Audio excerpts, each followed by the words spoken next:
They noticed it long before they understood it. At first, it was only a thin white line, high enough that it looked like someone had scratched the sky with a needle. The flak crews of the third battery were stamping their feet against the cold, waiting for the usual swarm of B-17s or Liberators that always came in low enough to see the rivets. But this thing, whatever it was, moved higher than any bomber they had ever tracked. The duty officer, a sturdy sergeant named Kappel, lifted his binoculars and squinted. He had been on guns since the early days in France, long enough to know the difference between an ordinary contrail and something strange. This one didn't loop or sway. It held a smooth, straight path, as if nothing in the world could disturb it. "Altitude?" someone asked. Kappel didn't answer. He was trying to focus on the glint at the front of that white line. It kept fading in and out, vanishing in the haze, then reappearing with a flash like sunlight bouncing off water. It took him a moment to realize why the thing was so hard to see. It wasn't dark like the fortresses. It didn't cast a clear silhouette like the Liberators. It was polished so bright, the sky swallowed it. When he finally spoke, he lowered the glasses and exhaled a little laugh that held no humor. "Too high." A corporal frowned. "What does that mean?" "It means we're wasting our time." None of them accepted that answer.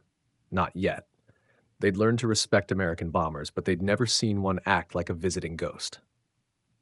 Every other aircraft in the war obeyed the same rules: altitude, range, weight, power. Even the jets followed the limits of their engines. This new craft seemed to ignore all of it. They tightened their scarves, they checked fuse settings, they stared upward until their necks ached, and the white line drifted on. A lone pilot in a dusty Zinghimi 109 saw the same line from 20 kilometers out. He pushed his plane as high as he dared, the engine coughing in protest as the air thinned. His canopy frosted at the corners. His altimeter crept higher, slower, until it stopped entirely. Still the target hovered far above him. He could see it now, a silver shape that glowed rather than reflected, as if the cold air itself were lighting it. He radioed his flight commander. "I think I see the new one." "What altitude?" A long pause. "All of it." The bomber flew past him like he wasn't even there. No evasive weaving. No fear of interception. It simply glided on, four engines churning with a deep, steady pulse that somehow sounded both lazy and powerful. Back on the ground, the flak crews had gathered around the nearest 88. They lined up the sights. The calculations were hopeless. The gun could reach high, but this was different. The bomber floated in a place normally reserved for weather balloons and myths. The fuses couldn't be set fine enough. The air was too thin for accurate bursts. The range tables might as well have been blank pages. Still, they fired. The shells cracked upward and blossomed into dark cotton puffs that hovered far below the bomber's path. The men watched the bursts, waiting for even a tiny reaction. A twitch, a dip, anything. Nothing changed. The bomber flew like it didn't know it was being shot at. Kappel muttered something under his breath. The loader, who had always been annoyingly optimistic, tried to lighten the mood. "Maybe he's lost," he said. Someone else replied, "If he's lost, God help the people he's trying to find." Word spread through the Luftwaffe the way fires spread through dry grass. They called it the new American giant, the one with pressurized cabins and engines the size of train boilers. Pilots traded stories in smoke-filled ready rooms about failed intercepts and altimeters frozen at their maximum reading.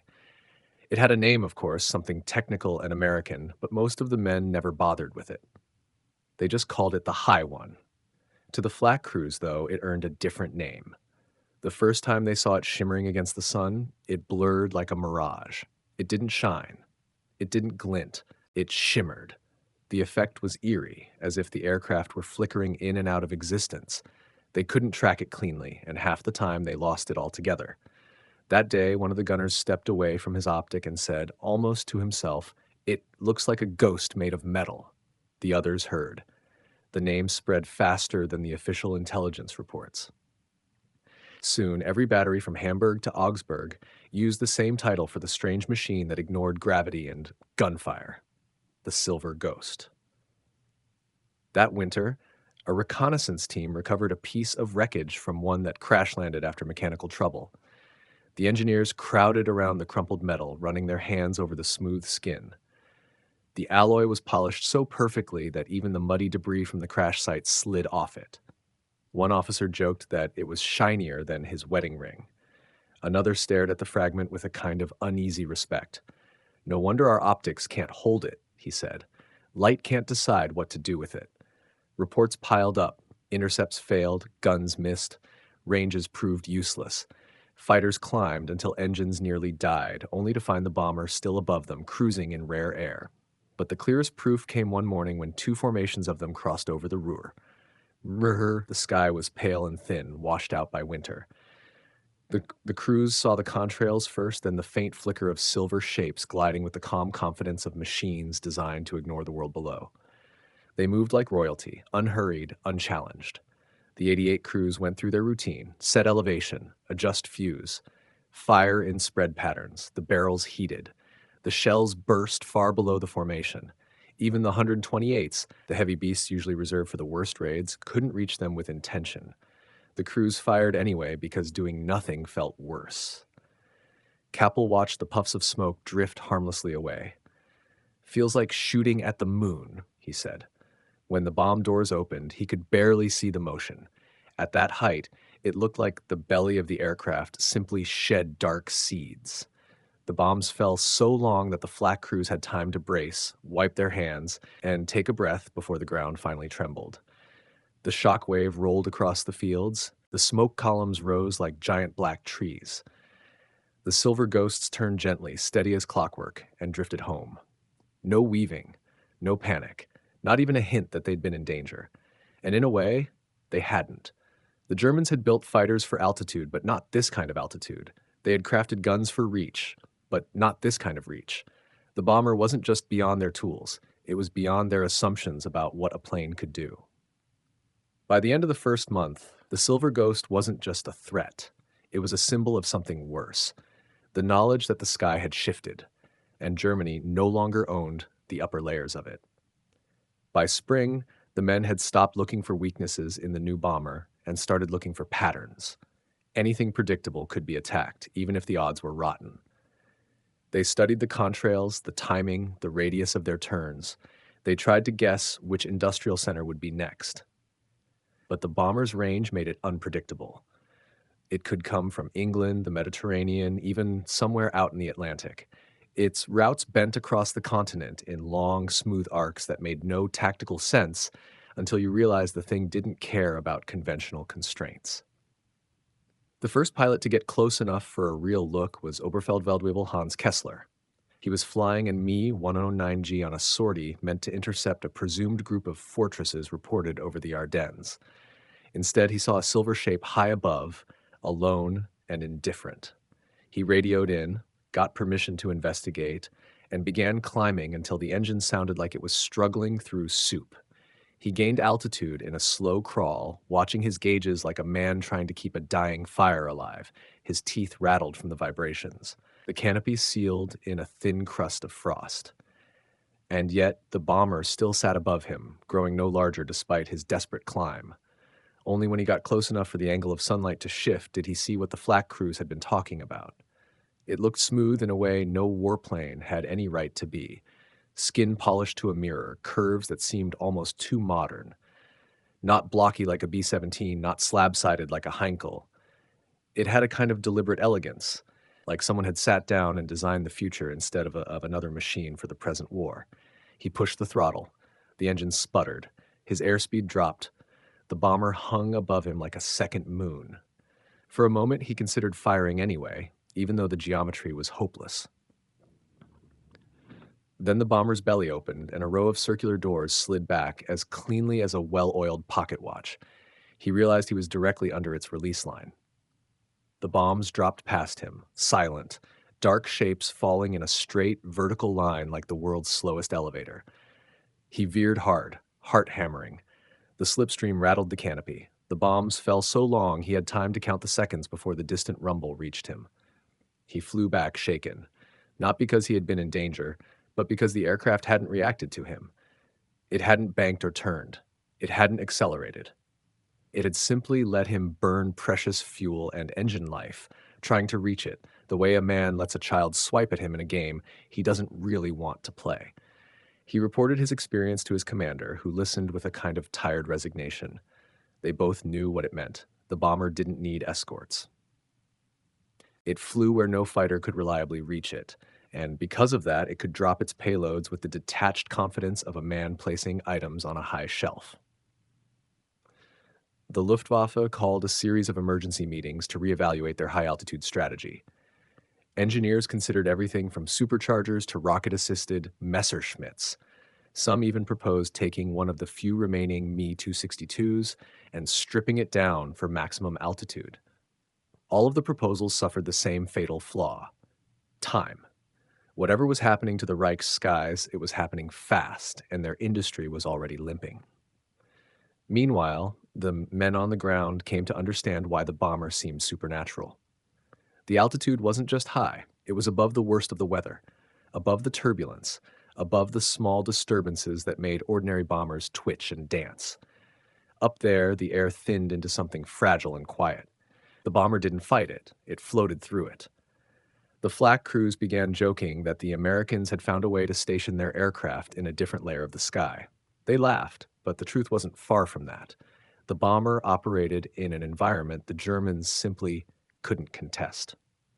One day, a replacement lieutenant named Vollmer arrived to take over the 3rd Battery. He'd trained in the thick of the war, but never fired in anger. His uniform was crisp. His optimism was intact. When he heard the men talk about the Silver Ghost, he assumed it was fatalism exaggerating reality. The next morning proved him wrong.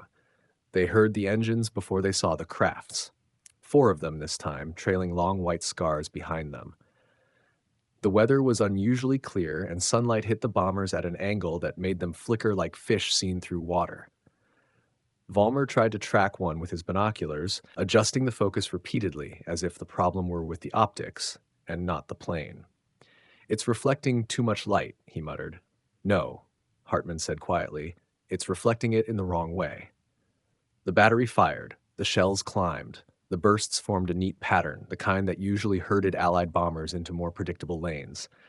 But the silver shapes didn't shift at all.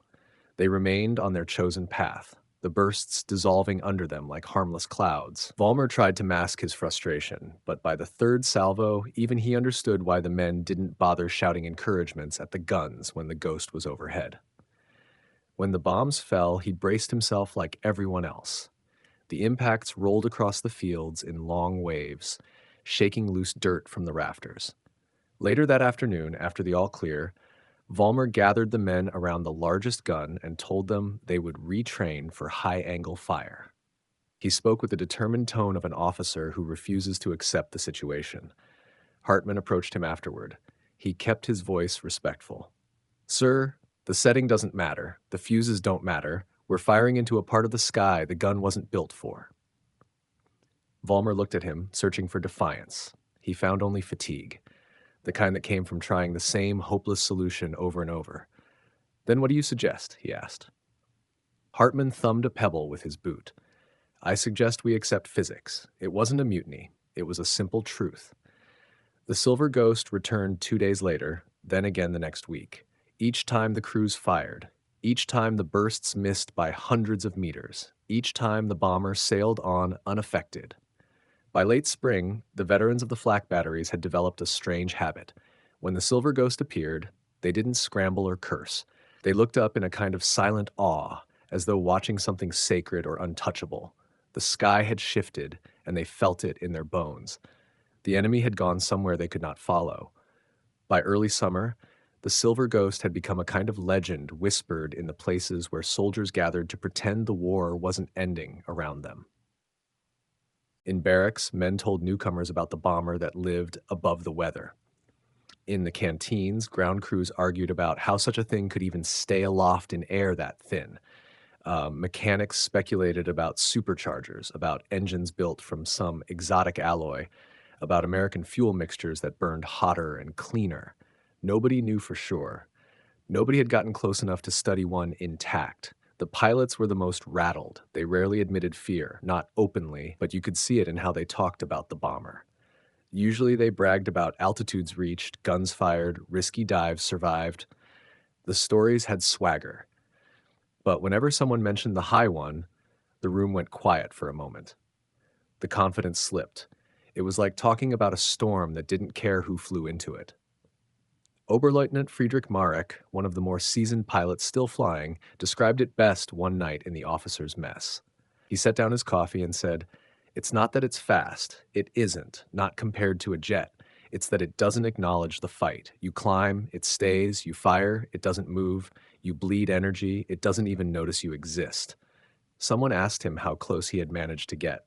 Marek shook his head. Close enough to see sunlight bend off its skin, but not close enough to matter. The younger pilots found those words unnerving.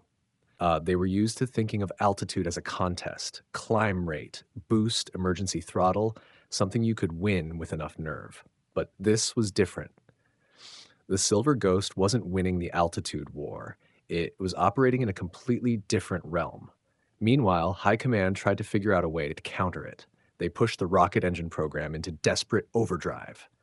They tested a handful of prototype interceptors capable of soaring briefly to the bomber's cruising altitude. But briefly wasn't good enough. The machines roared up, choked out, and fell back to Earth before the pilots could even stabilize their sights. One engineer suggested tethering balloons with explosives at extreme heights, hoping the bomber would hit one by accident. That idea was quietly shelved after someone pointed out that the wind shear would tear the balloons to shreds within hours. Another proposed creating artificial clouds with chemical dispersal to disrupt the bomber's path. But the chemicals were expensive, the equipment scarce, and the plan relied on the absurd assumption that the Silver Ghost would politely fly through the cloud instead of cruising several thousand meters higher. The real turning point in the Ghost's myth came when the flak crews of the 11th Battery witnessed something that left them talking long after the smoke cleared. It was a hot afternoon with a pale, washed-out sky that made the horizon blur. The men were sitting in the shade of their guns, shirts unbuttoned, waiting out the haze. A few dozed. Others played cards. Someone had a harmonica. Then Kappel, the same man who'd first spotted the ghost months earlier, stood suddenly, shading his eyes. "Contrails," he said. Nobody rushed. The sky was full of Allied planes these days, but when the men finally lifted their heads, they saw 5 long white lines cutting across the upper atmosphere like chalk strokes on a blue slate. The battery scrambled to readiness. Fuses, angles, ranges. But there was no real urgency. Everyone knew what was coming. This time, though, something was different. The bomber's formation shifted slightly as it approached. Not a defensive maneuver, just a lazy, wide-angle adjustment, almost like a migration pattern. Those shimmering, silver shapes caught the sun at varying angles, creating momentary flashes that made them seem to blink out of existence. Vollmer raised his binoculars. "I can't even hold the outline," he said, frustrated. "It bends the light or something." The men loaded shells anyway, and it had become a ritual by now. When you couldn't stop something, you made a ceremony around trying. The first shells boomed upward. The bursts, tight, disciplined clusters, bloomed in the sky like dark flowers. The bomber formation passed above them without even drifting. But on the second salvo, something strange happened.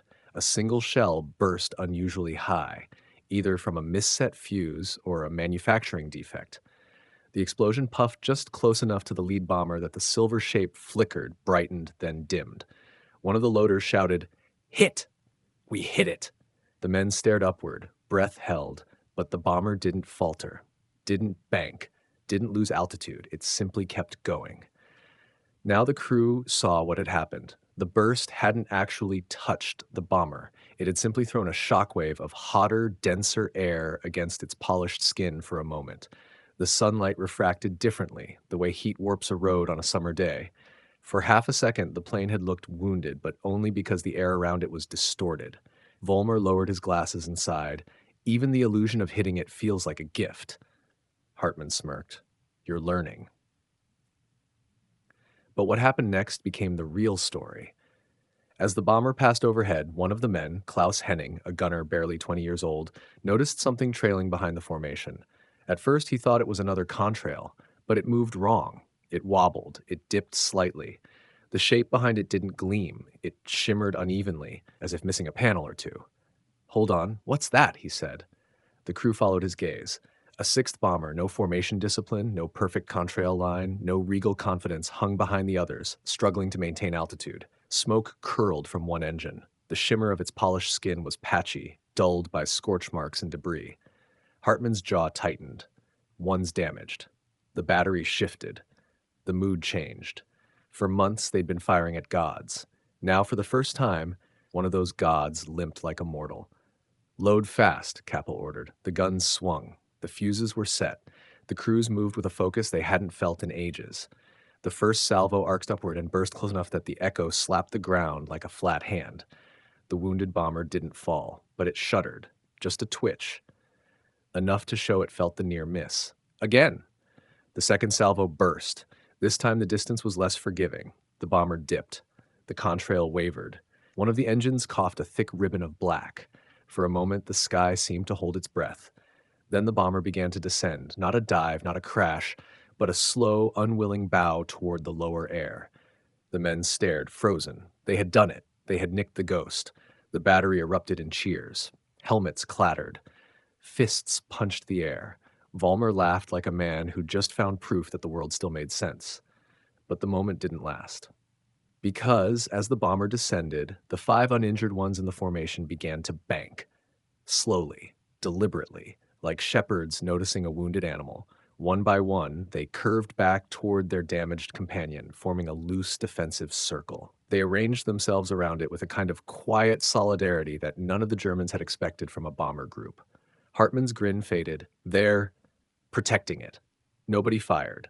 Not because of orders.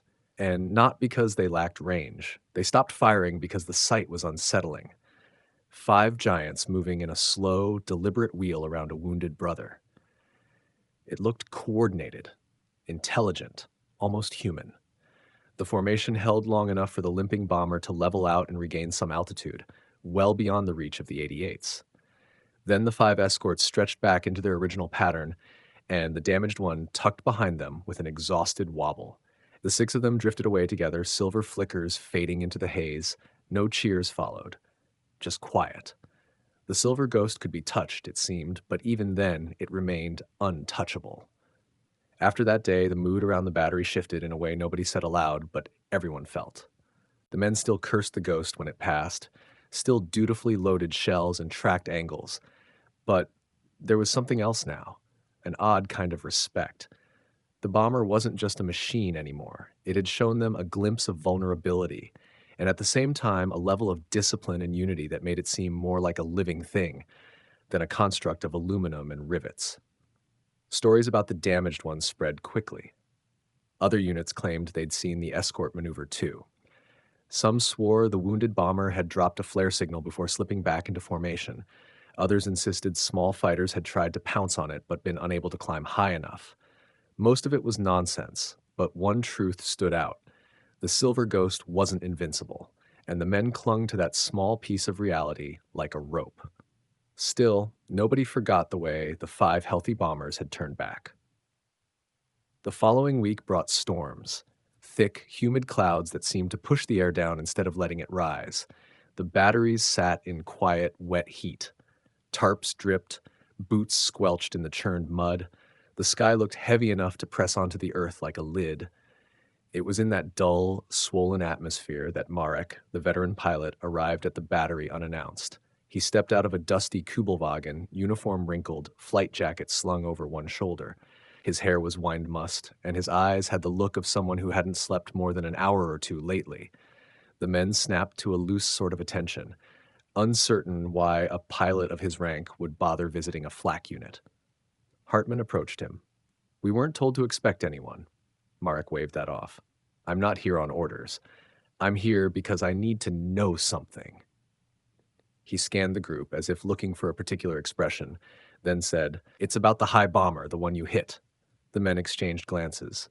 "You heard?" Vollmer asked. "Everyone's heard," Marek said. "People say you wounded it." "We did," Kappel said, not boasting, just stating it like a mechanic repeating a measurement. Marek nodded slowly. "Then I want to hear what you saw, every detail." So they told him. Not with excitement, more like surgeons recounting an uncommon procedure. They explained the contrails, the altitude, the strange shimmer when the bomber passed through disrupted air. They described the engine smoking, the dip in altitude, the odd formation wheel when the others returned to shield it. Marek listened with almost painful concentration, eyes narrow, jaw clenched. When they finished, he exhaled through his nose, long and steady. "That fits," he said quietly. "Fits what?" one of the gunners asked. Marek hesitated, then took a knee in the mud so he could draw a rough sketch with a stick. Long wings, pressurized cabin, 4 engines. He wasn't an artist, but the outline was unmistakable. "We intercepted one earlier," he said, "or tried to. My squadron scrambled when radar picked up a high-altitude contact. We were told it was probably a reconnaissance flight. Something small, something manageable." He shook his head at the memory. "Whatever this bomber is, it isn't reconnaissance. It sits above the jet stream half the time. And the contrails? They form in patterns I've never seen before, as if the wake is shaped differently." Vollmer rotated the sketch with a boot. "You saw it up close?" Marek gave a dry little laugh. "Close is generous. I saw it in the same way you might see a mountaintop from the valley. We climbed until our engines screamed. The altimeter crept upward so slowly I thought it had jammed, but the bomber stayed above us, not diving, not climbing, just holding." Kappel frowned. "No defensive moves?" "That's the strange part," Marek said. "It didn't do anything. No evasive turns, no gunfire. It acted like we weren't a threat at all, and maybe we weren't." A gust of wind rattled the tarps overhead, carrying the faint smell of wet soil and oil. "One of our jets tried a vertical intercept," Marek added. Pushed his engine into the red. He almost blacked out from the climb. But even then, he only got close enough to see the reflection of the sun off its fuselage. That's all. The battery crew absorbed his words with the same weight they'd felt the day the bomber dipped. Finally, Hartman asked, "So what are you thinking?" Marek tapped the sketch with the stick. "I think this bomber wasn't built to fight us. We're the incidental threat. This thing was designed with another war in mind, a different theater, different distances, different targets." The men exchanged uneasy looks. They all knew the Americans had reached new levels of industry late in the war. New engines, new altitudes, new machines that made the skies feel smaller. But something in Marek's tone suggested this wasn't just another upgrade. It was a leap. "And there's more," Marek said, lowering his voice. "The bomber we saw, it vents heat differently." How the tail section glowed strangely through the clouds. It wasn't an engine flame, more like a heat haze. Hartman raised an eyebrow. "Meaning?" "Meaning it can survive at altitudes where practically nothing else can run," Marek said. "Engines choke up there. Fuel behaves badly. Cabins need pressure systems that don't fail at the smallest crack." He paused, wiping rain from his forehead. "But thing, it thrives up there." Vollmer asked the question that hung over all of them. "Why build a bomber that high?" Marek looked at him steadily. "For a target so far away and so heavily defended, that altitude is the only answer." You could feel the realization settle across the battery like a cold blanket. Nobody had to say the word because everyone knew it. America didn't need that kind of machine to hit anything in Europe. They needed it to hit something across an ocean. Hartman cleared his throat. "So what do we do if they send more?" Marek stared out at the horizon where the clouds pressed low and gray. "There's nothing we can do," he said softly. "Not with what we have left. The best we can do is watch where they go." A silence followed, long and steady. Then Kappel, always steady, always practical, said the thing that grounded them again. "Well, watching what we can do." The men gave a quiet laugh. Not loud, not hopeful, but real. Marek rose to his feet, brushing mud from his knee. "One more question," he said. "When you hit it, did it feel like hitting something mortal or something built to ignore pain?" Hartman took a moment before answering. "It felt," he said, "like hitting the sky itself." Marek nodded. "That's what I thought." He didn't stay long after that. He climbed back into his vehicle, started the engine, and drove off into the mist without another word. As the sound faded, the men of the battery returned to their guns and equipment. They checked bearings, wiped down casings, tightened bolts, and cleared mud from tracks. The storm rolled on overhead, pressing low, swallowing light. And even in that heavy, low sky, every man found his eyes drifting upward, searching for contrails that never appeared. Not that day. But they would. And when they came, the men knew they'd recognize the silver ghost instantly, because now they understood the truth. It wasn't invincible. It simply flew in a world that didn't belong to anyone else. The next time the silver ghost appeared, it was early morning, one of those pale, washed-out dawns where the sky looks like a scraped metal sheet. The sun was still low, the air cool enough to sting the lungs, and the battery crew stood around their guns with the kind of quiet alertness that came from too little sleep and too much waiting. Someone spotted the contrails first. 5 white lines, faint but unmistakable, stretched high across the heavens. But this time there was no sixth shape lagging behind, no wounded straggler, just the clean geometry of a formation that knew exactly where it was going. Kappel raised his binoculars. "They're higher today." Of course they were. The storm had swept the atmosphere clean the day before, leaving razor-sharp, cold air at altitude, the kind the bomber seemed to love. Hartman gave the usual order to ready the guns. Nobody hurried. They moved with practiced efficiency. The rhythm of men who knew their work mattered even if it couldn't change the outcome. As the silver shapes drew closer, the light struck them just right, turning each one to a thin sliver of brilliance. Volmer murmured, "There, now you see why they call it a ghost." It wasn't just the altitude. It wasn't even shining. It was the way the bomber seemed indifferent to the world beneath it, as if the war below was nothing but an old photograph. The guns boomed, the shells climbed, the bursts bloomed far below their targets.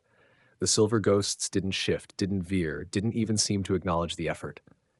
"They don't care," someone muttered. "They don't have to," another replied. Hartman lowered his rangefinder.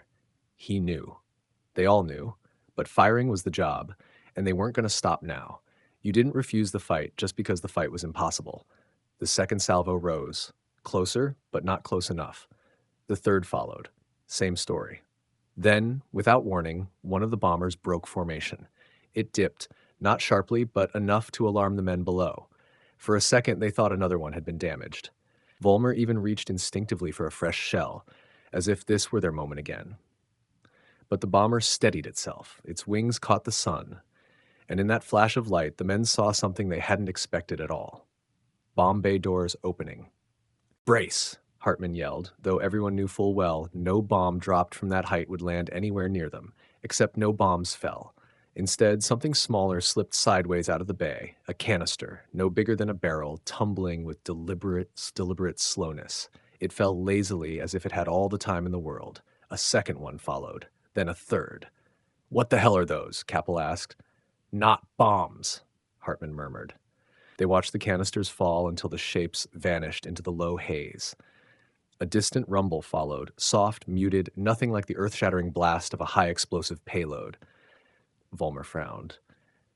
"If they wanted to hit us, they could have flattened this whole valley." "They're not here for us," Hartman said. "We were never the point." The bombers didn't turn, didn't circle back for confirmation. They just continued on their path, contrails trailing like ribbons in the morning air. Marek's words echoed in Hartman's mind. This bomber wasn't built to fight us. We're the incidental threat. This thing was designed with another war in mind. The batteries stood at their guns, watching the formation shrink. Eventually, the shapes vanished entirely, swallowed by altitude, distance, and sunlight until they became nothing more than faint scratches on the sky. The contrails spread and blurred, turning into wisps. A hush settled over the valley. Hartman took off his cap and wiped his forehead. "Stand down," he said, but even his own voice sounded strange to him. The men drifted back toward their tents and tarps, but nobody sat, nobody joked. They lingered, staring at the empty sky as though expecting the bombers to magically reappear. It was Henning, the youngest, who broke the silence. "So, what were those canisters?" Nobody answered. Nobody could. But hours later, when a reconnaissance truck from a neighboring unit drove past their battery, the crew heard the news. The truck had stopped near a ruined road a few kilometers south.